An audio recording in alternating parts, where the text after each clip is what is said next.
বন্ধুরা, এখন যে গাছটার পাশে আছি এটা কিন্তু একটা ডুয়ার্ফ ভ্যারাইটি। এটা হচ্ছে ব্রিজা পিচ।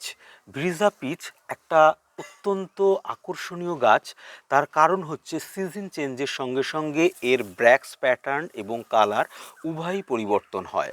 প্রথমত এটা যদি আমরা শীতকালের ব্লুমিং দেখি, এটা ডিপ অরেঞ্জ কালার প্রায় লালের কাছাকাছি চলে আসে এবং সেরকমভাবেও মোটামুটি দুটো ব্লুমিং যদি আমরা পরপর শীতে পাই তাহলে ওই একই কালার আসবে। তবে এখন যে ফুলগুলো আসবে সেটা কিন্তু পিচ কালার হয়ে যাবে।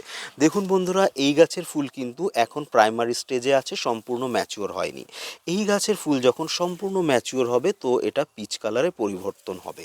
বন্ধুরা, সবসময় বোগেনভিলিয়ার ক্ষেত্রে যে কালারটা উল্লেখ করা থাকে সবসময় সেই কালারটা যে আসে সেটা নয়। এমন হয় যে গাছটা যে দেশ থেকে এসছে সেই দেশে সেই সিজনে যে কালার এসছিল সেই কালারের উপর ডিপেন্ড করে হয়তো নামকরণ করা হয়েছে।